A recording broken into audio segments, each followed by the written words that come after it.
జయ శ్రీమన్నారాయణ. నేను మీ ఐకాన్ ఆస్ట్రేలియర్ గట్టుపల్లి సురేష్ బాబు. మనకి 2026 సంవత్సరంలో అతిపెద్ద రెండో సూర్యగ్రహణం మనకి ఎప్పుడుందంటే కనుక ఆగస్ట్ 12వ తారీఖు 2026 సంవత్సరం. ఇది వచ్చేసి మనకి కర్కాటక రాశి ఆశ్లేష నక్షత్రం 3వ పాదం. మన భారతదేశ వర్తమాన గడియల ప్రకారంగా అయితే కనుక రాత్రి 9:08 ఆరంభమవుతుంది. ఇది 13వ తారీఖు ఉదయం 3:24 వరకు కూడా కొనసాగుతూ ఉంటుంది. ఈ యొక్క అతిపెద్ద సౌరమానమైనటువంటి సూర్యగ్రహణం ఇది. ఈ సూర్యగ్రహణము మనకి కర్కాటక రాశిలో రావడం అనేది జరుగుతోంది. ఇది భారతదేశంలో కనపడకపోవచ్చు, కానీ ఆ గ్రహణాన్ని యొక్క సంబంధించినటువంటి ఛాయ అయితే మాత్రం ప్రతి ఒక్కరు కూడా కులము మతము అనేది లేకుండా, ప్రాంతీయ అభిప్రాయం లేకుండా, ఇక్కడ మనిషి అయితే చాలు వారందరూ కూడా భూమి మీద జీవించేవారైతే వారందరికీ కూడా ఈ గ్రహణానికి సంబంధించినటువంటి విధంగా పరిహారాలు అయితే ఖచ్చితంగా తీసుకోవాల్సిందే. శూలం అయితే మాత్రము అందరి మీద ఉంటుంది. దాంట్లో ముఖ్యంగా ప్రెగ్నెన్సీగా ఉన్నటువంటి స్త్రీలు, గర్భం దాల్చినటువంటి స్త్రీలు ఎవరైనా ఉంటే కనుక వారు జాగ్రత్తగా ఉండాలి. ప్రికాషన్స్ అయితే మాత్రం ఖచ్చితంగా తీసుకోవాలి. దీనికి సంబంధించి సాయంత్రం సమయం 7:30 లోపు ఏదైనా భుజించేసి రాత్రి అంతా కూడా తినకపోవటం మంచిది. వాటర్ కానీ, కాఫీ కానీ, జ్యూసెస్ కానీ, ఫ్రూట్స్ కానీ, వెజిటేబుల్స్ కానీ ఇవన్నీ కూడా మీరు తినవచ్చు. ఘన పదార్థం బంగాళదుంప కానీ, ఆలు కానీ, లేకపోతే కనుక కంద, చేమ ఇలాంటివి తినకపోవటం చాలా ఉత్తమం ప్రెగ్నెన్సీ స్త్రీలైతే. అలానే ఆరోగ్యం సహకరించినటువంటి వారు కూడా ఇలాంటి దుంపకు సంబంధించినటువంటి కూరలు తినకపోవడం అనేది చాలా మంచిది. అలానే ఈ 13వ తారీఖు అయితే కనుక ఉదయాన్నే లేవగానే మనం అందరం కూడా కాలగుచ్చాలు తెచ్చుకొని స్నానం చేసుకొని ఇంటిని శుద్ధి చేసుకొని దేవుని మందిరం కూడా మొత్తం శుద్ధి చేసుకుని దీపారాధన చేసేసి ఆ స్వామి వారికి ఇష్టమైనటువంటి నైవేద్యాన్ని సమర్పించుకుంటే గనక ఆ గ్రహణ స్థూలం అనేది అంతటితో వెళ్ళిపోతుంది. ఇంకా పిండి పదార్థాలు కానీ, వండినటువంటి వస్తువులు కానీ ఏమైనా ఉంది అంటే కనుక వాటర్లో అయినా సరే గరిక, మనకి దర్భ అని ఉంటుంది, అది తీసుకొచ్చుకొని 6 గంటల సమయంలోనే అది వేసేసుకోవాలి. ఎందుకంటే గర్భని 4:50, 5:20 కన్నా కూడా దానికి మించిన సమయంలో మనము గర్భని నేలలో నుంచి తీయకూడదు. కాబట్టి ముందుగానే తీసుకొని దాన్ని కడిగి శుద్ధం చేసుకొని ఇంట్లో ఉన్నటువంటి తినేటువంటి వస్తువులు అన్నింటిలో కూడా జాడి పచ్చళ్ళలో కానీ, ఫ్రిడ్జ్లో కానీ అన్నింటిలో కూడా ఒక్కొక్క 2 దర్భలు వేసుకుంటే చాలా మంచిది. ఇక 13వ తారీఖు వచ్చేసి అందరూ యథావిధిగా అయితే కనుక ఎక్కడైనా అవకాశం ఉంటే దేవుని దర్శనం చేసుకోండి. అవకాశం ఉంటే శివాలయంలో పంచామృత అభిషేకం చేయండి. ఎక్కడైనా మీకు ఇంటి పరిసర ప్రాంతాల్లో ఉన్నటువంటి ఆలయానికి సందర్శించేసి అక్కడ నారికేళను సమర్పించుకుంటే ఈ గ్రహణానికి సంబంధించినటువంటి విధి విధానాలు అన్ని కూడా సమపడలు ఉంటాయి. ఇక ఈ 12 రాశుల వారు ఎవరైతే ఉన్నారో నామ నక్షత్ర పరంగా, అలానే నక్షత్ర ప్రకారంగా ఎవరైతే ఉన్నారో వారందరికీ కూడా ఏ రాశి వారికి ఈ గ్రహణ స్థూలం ఎన్ని మాసాలు ఉంటుందంటే కనుక ఇది మనకి ఆగస్టు 12వ తారీఖు ఆరంభమవుతుంది. కాబట్టి ఇది ఆగస్టు 12 నుంచి డిసెంబర్ 11వ తారీఖు వరకు కూడా ఇది కొనసాగుతూ ఉంటుంది. ఎవరైనా సరే దీనికి సంబంధించినటువంటి దానాలు, ధర్మాలు, యజ్ఞాలు, యాగాలు, హోమాలు, తపాలు, జపాలు ఇంకా ఏమేమి ఉన్నాయో అవన్నీ కూడా తక్కువ ఖర్చుతో, అతి తక్కువ ఖర్చుతో మీరు ఈ గ్రహణానికి సంబంధించినటువంటి దానాలు చేయడం ద్వారా మీ మీద ఆ గ్రహణ స్థూలం పడకుండా ఉంటుంది. కాబట్టి ఇక మనం చూసుకున్నట్టయితే కనుక మొదటిగా రాసుల పరంగా తీసుకొని వారి ప్రకారం ఏమి ఇవ్వాలనేది ఒక్కసారి మనం పరిశీలన చేద్దాం. వృశ్చిక రాశి వారికి ఈ ఆగస్టు నుంచి డిసెంబర్ వరకు 2026 సంవత్సరం గ్రహణం ఒకటి ఏడిపిస్తూ ఉంటే కనుక గ్రహణానికి ఒకటే కాదండి, శని కూడా వక్రంలో ఉన్నాడు. కాబట్టి ఈ 4 మాసాలు కూడా ఈ 2 సంబంధించినటువంటి ప్రతిఫలం ఎలా ఉంటుందంటే కనుక వృశ్చిక రాశి వారికి ఇప్పుడు మనం చూసుకున్నట్టయితే కనుక అప్పులు బాధ అయి ఉండి ఇంట్లో నుంచి బయటపడేసి ఎవరికైతే సహాయం చేస్తారో వాళ్లే దూరం అయిపోయేసి, వాళ్లే బండలేసి, వాళ్లే రాళ్లేసి, వాళ్లే రప్పలేసి, వాళ్లే మాటలనేసే విధంగా ఉంది. మీరు అన్ని గ్రహిస్తూ ఉన్నారు. రోడ్డు మీద పడిపోయినారు ఏకంగా. ఇలాంటి వారందరూ కూడా కొంతమేర ఆగస్టు 12వ తారీఖు తర్వాత గ్రహణం వచ్చినప్పటికీ కూడా, శని వక్రంలో వచ్చినప్పటికీ కూడా మీకు మంచి కలిసి వస్తుంది. ఎట్లా అంటే కనుక మీకు శని వక్రంలో ఉన్న అదే రాశిలో ఉంటున్నాడు. దాంతోపాటు ఈ ఒక గ్రహణం ఛాయ మీకు గ్రహణానికి సంబంధించినటువంటి దాన ధర్మాలు చేసుకున్నట్టయితే అక్కడి నుంచి మీకు మంచి వనరులు వస్తాయి. మీరు చేసేటువంటి దానిలోనే మంచి నడవడిక, వనరులు, వ్యాపార వృద్ధి అన్నీ వస్తున్నాయి. మీరు కొత్తగా వ్యాపారాలు చేయాలనుకుంటే కనుక ఆగస్టు మాసంలో ప్రారంభించండి. ఆగస్టు 15వ తారీఖు తర్వాత ప్రారంభించండి. అదేంటంటే కనుక ఒక హోటల్స్ కానీ, రెస్టారెంట్స్ కానీ, లేదంటే పంట పొలాలు పండించేటు రైతులుగా కానీ, కొత్త రకమైన పంటలు వేసేటువంటి రైతులుగా కానీ, హార్డ్వేర్, సాఫ్ట్వేర్ రంగాల్లో ఉన్న వారు ఎవరైతే ఉన్నారో వారందరికీ కూడా కొంతమేర అదృష్టం వస్తుంది అని చెప్పొచ్చు. ఎవరొకరి ద్వారా అయితే అవకాశాలు వస్తాయి, చేజార్చుకోకండి, అందిపుచ్చుకోండి. అలాంటి అవకాశాలు రావాలంటే శ్రీ వెంకటేశ్వర స్వామి వారి దర్శనం చేసుకోండి, లేదా హనుమాన్ మందిరంకి వెళ్ళి దర్శనం చేసుకొని ప్రదక్షిణాలు చేయండి. అలానే సెప్టెంబర్ మాసంలో అనుకున్న పనులు ముందుకెళ్ళడానికి, డబ్బులు ఇచ్చినవి రావడానికి, మీరిచ్చినవి రావడానికి, మీకు ఇవ్వాల్సినవి రావడానికి, అలానే మీరు ఎవరికైనా ఇవ్వాలంటే కూడా మీకు దగ్గర సానుకూలంగా డబ్బులు వచ్చేందుకు, అందరూ కూడా మిమ్మల్ని ఇబ్బంది పెట్టుకునేందుకు, శత్రువులు కూడా మిత్రులుగా మారేటువంటి సమయం అని చెప్పొచ్చు. కాబట్టి ఈ సెప్టెంబర్ మాసంలో మీకు అన్ని రకాలు బాగుండాలంటే కనుక హనుమాన్ మందిరంలో ప్రదక్షిణాలు చేసుకుంటూ, హనుమాన్కి ఆకుపూజ చేసుకుంటూ, హనుమాన్ మందిరంలో నువ్వుల నూనె కానీ, హనుమాన్ మందిరంలో మనకి ఏదైతే ఉంటుందో కర్పూరం, సింధూరం ఇవి కూడా సమర్పించుకుంటే కనుక మీకు అన్ని రకాల సానుకూల పడేలా ఉంటుంది. ఒక్క రోజున ఏకాదశి పాజిటివ్ ఉండేటటువంటి ప్రయత్నాలు చేయండి. ఇక ఆగస్టు, సెప్టెంబర్ అయిపోయింది కాబట్టి అక్టోబర్ మాసం, ఈ అక్టోబర్ మాసంలో విదేశీ ప్రయత్నాలు కానీ, కొత్తగా ఒకసారి కూడా పెళ్లి కానటువంటి వారు ఎవరైతే ఉన్నారో ఆ పెళ్లి చేసుకునే దానికి యోగ్యత ఉండాలి అనుకుంటే కనుక వారందరూ కూడా ఎక్కడైనా దక్షిణామూర్తి ఉంటే అభిషేకం చేసుకోండి. ఎక్కడైనా గోశాలలో గోవులు ఉంటే గోవు చుట్టూ 11 ప్రదక్షిణాలు చేయండి. అలాంటి దోసకాయలు కానీ, బీరకాయలు కానీ, తోటకూర కానీ ఆవులకు తినిపిస్తూ ఉంటే కనుక మీరు అనుకున్న పనులు ముందుకెళ్ళేదానికి ఎక్కువ అవకాశాలు ఉంటాయి. అలానే నవంబర్, డిసెంబర్ మాసాల్లో విదేశీ ప్రయత్నం చేసేవారికి ఖచ్చితంగా విదేశాలకు వెళ్తారు. బ్రోకర్లు కానీ, ఏజెంట్లు కానీ వాళ్ళకి ఎవరికి కూడా నమ్మకండి. ఏదైనా పచారీ షాప్స్, కూరగాయల మార్కెట్లు, వెజిటేబుల్ షాప్స్, అలాంటి డిపార్ట్మెంట్ స్టోర్స్, మీకు ఇవంటే బ్యూటీ పార్లర్స్ కానివ్వండి, ఆయుర్వేదిక్ షాప్స్ కానివ్వండి, ఇంకా మెడికల్ సంబంధించి కానివ్వండి, ఇవన్నీ కూడా మీకు బాగుంటాయి. కాబట్టి ఇండిపెండెంట్ ఓపెన్ చేసుకుని పార్ట్నర్షిప్ వ్యాపారం పనికి భార్యాభర్తలు గొడవయ్యి ఎడబాటు వచ్చేసి కోర్టు వరకు వెళ్ళినటువంటి సమస్యలు అన్ని కూడా ఇక్కడ మనకి నవంబర్ 12వ తారీఖు తర్వాత మీరు ప్రయత్నం చేస్తే మాట్లాడినట్టు ఉంటే కనుక అవన్నీ కూడా సఫలీకృతం అయ్యేదానికి ఎక్కువ అవకాశాలు ఉన్నాయి. కాబట్టి ఇలాంటి చిన్న చిన్న ప్రయత్నాలు చేసుకుంటే అదృష్టవంతులు అయ్యేదానికి ఎక్కువ అవకాశం ఉంది. ఇక మన చివరిలో చెప్పినటువంటి పరిహారాలు మీరు పాటించుకోండి. అన్ని రకాల వృశ్చిక రాశి వారికి 4 మాసాలు కూడా ప్రయత్నం చేస్తే అన్ని రకాలు బాగుంటుంది. ఈ 4 మాసాలు కొంచెం జాగ్రత్తగా ఉండాలి. గంటలు కూడా కొంచెం బాగానే కనిపిస్తుంది. ఇంట్లో వాళ్ళ ఆరోగ్యం క్షీణించినప్పుడు కొంచెం పెద్దవాళ్ళు ఎవరు ఉంటే వాళ్ళని జాగ్రత్త చూసుకుంటూ ఉండాలి. లేకపోతే కనుక ఖచ్చితంగా కొంచెం ఇబ్బంది అయ్యేటువంటి ఆలోచన కాబట్టి మీరు కూడా ఫుడ్ లో ప్రికాషన్స్ జాగ్రత్త తీసుకుంటూ ఉండాలి.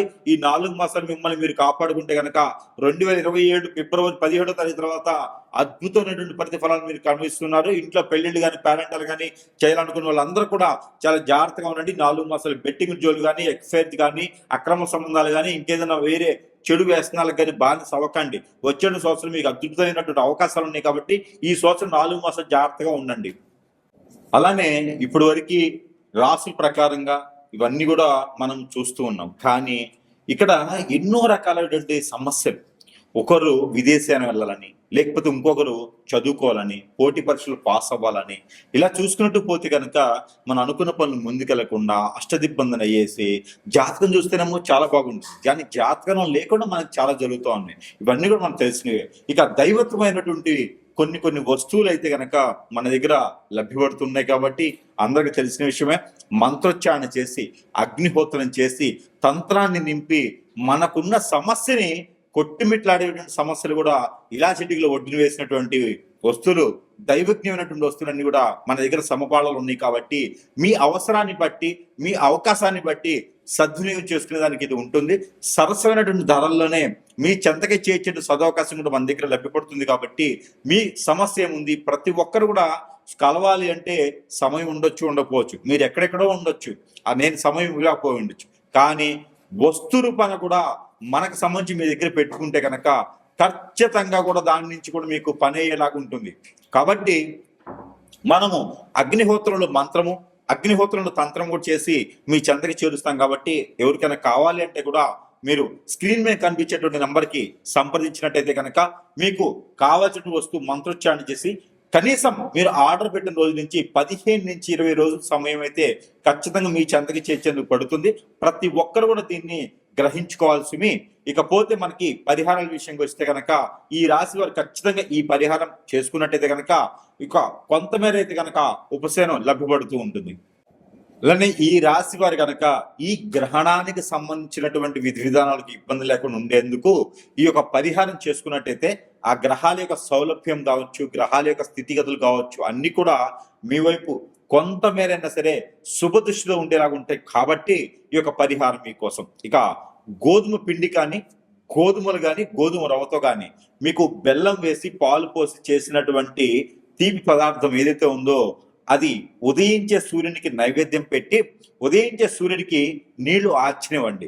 ఏదైనా మిరియాలు ఒక 7 చేతులు పెట్టుకొని, అలానే మిరపకాయ, ఎండి మిరపకాయల లోపల ఉన్నటువంటి గింజలు ఒక 7 పెట్టుకొని చేతిలో నీళ్లు ఆర్చినివ్వండి రవి భగవానుడికి. ఇలాగా మీరు ఈ గ్రహణం అనంతరము వచ్చేటువంటి ఆదివారం, ఆ పై వచ్చే ఆదివారం, ఇలాగా 3 నుంచి 5 వారాలు కనుక మీరు చేసినట్టయితే ఆ గ్రహణానికి సంబంధించిన విధి విధానాలన్నీ కూడా మీకు సఫలీకృతంగా కూడా అయిపోయేదానికి ఉండేదానికి ఉంటుంది. కాబట్టి ఈ విధమైన పరిహారం. మరొకటి, గోధుమలు 1 కిలో, జొన్నలు 1 కిలో, రాగులు 1 కిలో, సజ్జలు 1 కిలో, ఉలవలు 1 కిలో, నల్ల మినుములు 1 కిలో, పచ్చిపెసలు 1 కిలో, బ్రౌన్ శనగలు 1 కిలో, బియ్యం 1 కిలో, బెల్లం 1 కిలో, నెయ్యి 1 కిలో, అలానే తేనె 1 కిలో, కుంకుమ 1 గ్రాము, ఇవన్నీ కూడా పసుపు 100 గ్రాములు, కుంకుమ 100 గ్రాములు, తవనపాకులు 1 కట్ట, ఒక్కలు 100 గ్రాములు, ఇవన్నీ కూడా తీసుకుని వెళ్ళి లవంగాలు 50 గ్రాములు, ఇలాచీలు 50 గ్రాములు, ఇవన్నీ కూడా కలగలిపి మీరు ఒక వైట్ కలర్ కానీ, గ్రీన్ కలర్ కానీ, ఎల్లో కలర్ కానీ, రెడ్ కలర్ కానీ,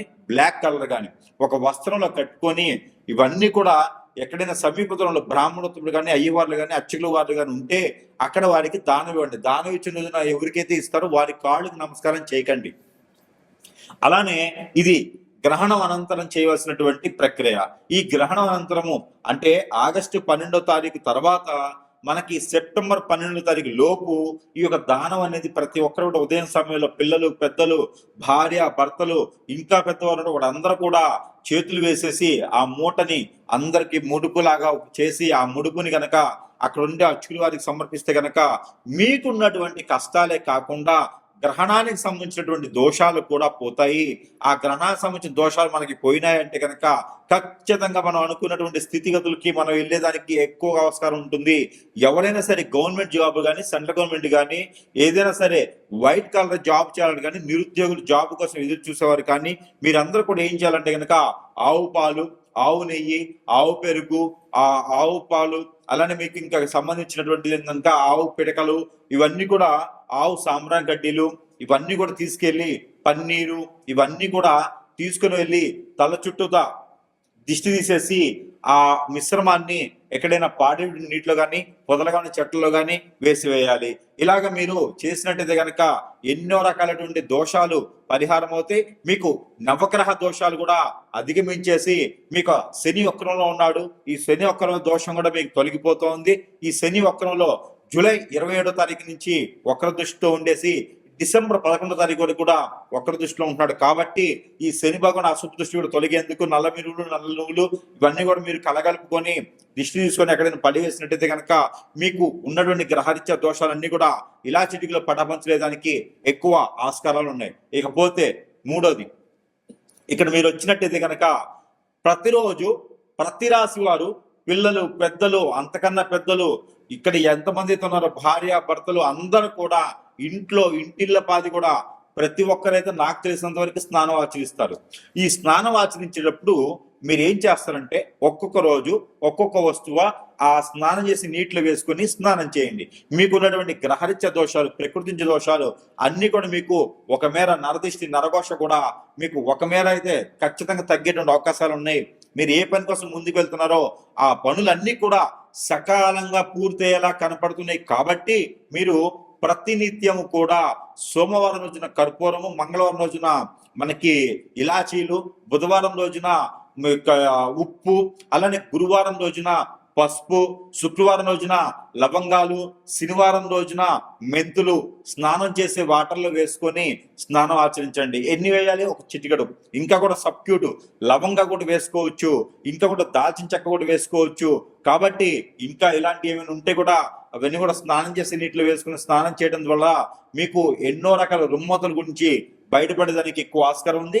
ఈ గ్రహణానికి సంబంధించినటువంటి విధి విధానాల్లో అన్ని కూడా సకాలంగా పూర్తవుతూ ఉంటాయి. ఇంకొకటి మస్టర్డ్ ఆయిల్ ఒకటి, అలానే ఆముదం ఒకటి, బాదం ఆయిల్, ఆల్మండ్ ఆయిల్ అంటారు, ఇవి ఒకటి తీసుకొచ్చుకొని అన్ని కూడా 3 సమానత్వంగా కలవగలుపుకొని దాంట్లో కోకోనట్ ఆయిల్ కూడా కలగలపండి. ఈ 4 ఆయిల్ మిశ్రమాన్ని ఉదయించేటువంటి సూర్యకిరణాలకు చూపించేసి ఆ ఆయిల్ ని కూడా మీరు ప్రతి ఒక్కరు కూడా ఇంట్లో స్నానం చేసిన మిమ్మట 1 టీ స్పూన్ సుమారు చేతిలో వేసుకొని తల మీద, షోల్డర్స్, నాభి, అరిచేతులు, అరికాళ్ళు, అలానే నా L4 L5 బ్యాక్ ఇక్కడ దగ్గర మీరు ఒక్కొక్క డ్రాప్ చొప్పున అప్లై చేసుకుంటే కనుక మీకు నరదిష్టి, నరఘోష, శత్రుపేడ, ఆర్థిక సమస్యలు, ఆరోగ్య సమస్యలు, దీనితో పాటు ఉపశమనం, మీ పైన ఏది కూడా నరదిష్టి రాకుండా ఉండేందుకు, అనుకున్న పనులు ముందుకు వెళ్ళేదానికైతే కొంతమేర అయితే సహకరించబడుతుంది. కాబట్టి ఇవన్నీ కూడా చేసుకుంటూ ఉంటే కొంతమేర అయితే గనక మనకి ఎన్నో రకాల గ్రహరీత్యా దోషాలు కావచ్చు, ప్రకృతి దోషాలు కావచ్చు, గ్రహణానికి సంబంధించింది కావచ్చు,